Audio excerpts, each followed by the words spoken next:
Rupert's body is now repairing itself at an excellent rate. It is doing so because Ruburt is giving it different orders.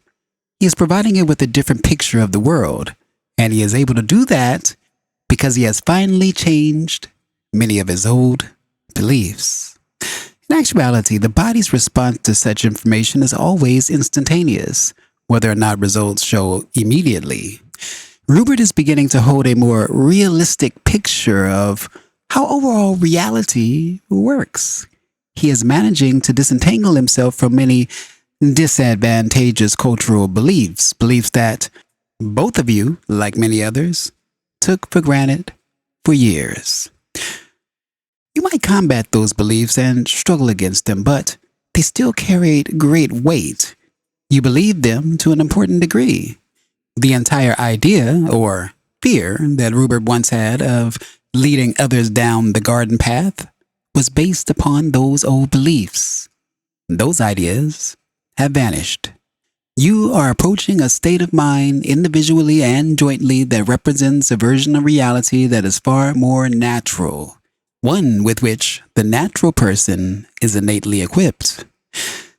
Education in your culture is a mixed bag.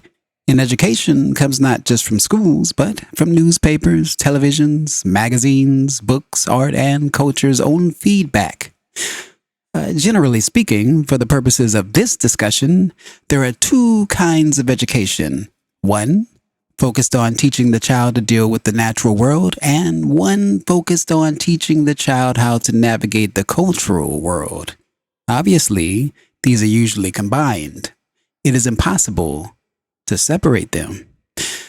Your educational systems, however, despite their idealism, have largely ended up smothering the natural inclinations and abilities of children while overemphasizing the cultural organization. It became more important for the child to conform to the culture rather than to follow their own individual natural inclinations. Their characteristic ways of dealing with nature were frowned upon, so education often worked against the child's abilities instead of with them. As a result, education can frequently go against the grain of the natural person. This does not mean that some children do not thrive under your system. I do not mean to imply that children do not need an education or that some discipline and direction are not beneficial. Children, however, will concentrate for hours on subject matters and questions that interest them. They are often taken away from such pursuits, and their natural habits of concentration suffer as a result. You are currently learning and discovering that this particular unlearning process is indeed highly educational. You are entering your own natural knowledge. In many instances, of course, you both learned too well. The natural person that is yourself loved to draw and paint. You did that separate from what you had to do in school as a boy. You were fortunate in your relationship with Miss Bowman. Your talent brought you into correspondence with her. You could trust your natural inclinations. These sessions in that regard came naturally as an expression of natural abilities and tendencies, finally emerging despite your official views at the time. The sessions brought about a new kind of education that often seemed to conflict with the old and with the official views of contemporary society. It was, of course, necessary for you to test them out. Ruburt felt himself more responsible than you since he spoke the words, "For me, a private search was one thing, but one publicly followed was something else."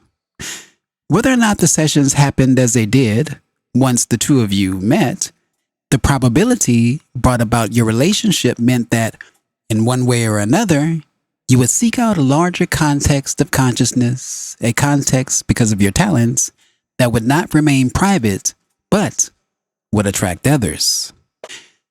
The natural person is to be found not in the past or present, but beneath layers and layers of official beliefs. You are dealing with an archaeology of beliefs to find the person who creates beliefs to begin with. As I have often said, evidence of clairvoyance, telepathy, or whatever are not eccentric, isolated instances occurring in human experience, but are representative of natural patterns of everyday behavior that become invisible in your world due to the official picture of behavior and reality. The body's natural healing processes each day rid people of diseases and prepare emotional or physical illnesses, and such occurrences largely go unrecorded.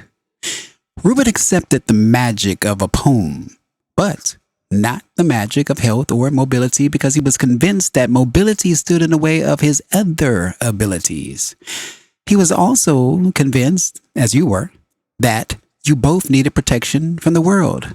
Many of the ideas I've given you lately were indeed in magical events, as noted today, but they have taken on a new life.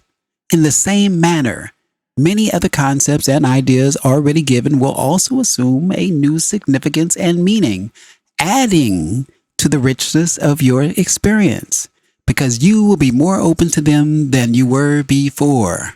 Ruburt in particular to ideas related to reincarnation, life after death, and other spheres of activity. Ruburt instinctively likes your tree painting. It represents a certain state of consciousness and in-between threshold dimension of awareness in which the imagination and senses are almost caught in the act of assembling an object or bringing the world into a sensed reality, brand new from the realm of the inner mind. A very evocative state of consciousness, and one that I believe Ruburt mentioned you could also use in conjunction with faces. Thank you, Seth. I mentally acknowledged those kind words, and I've already considered using the technique with faces. Ruburt's body is thus magically and naturally repairing itself in a function just as creative, of course, as the inner work that goes into producing a book or a poem, a fact he is finally coming to comprehend. When your proofreading is over and Ruburt's recovery is even more demonstrable, we will return to a book session a week and continue this series for the other weekly session. We can also expect some improvement in vision, as that area is now being worked on. I bid you a fine good evening, and remind me sometime to add more to the material on education. Thank you, Seth. Good evening. This marks the end of Seth Speaks, The Magical Approach. This was our part 13. What did you think about this particular passage? Please leave it in the comments below. Don't forget to subscribe. Don't forget to share with a friend. And of course, don't forget to hit the notification bell so you won't miss any of these readings. Also, stay tuned for the detailed summary that will accompany this particular reading, this particular passage. And as always, I am Tony Victory, a wolf uncaged. Thank you for watching. Thank you for listening. Until the next time, thank you.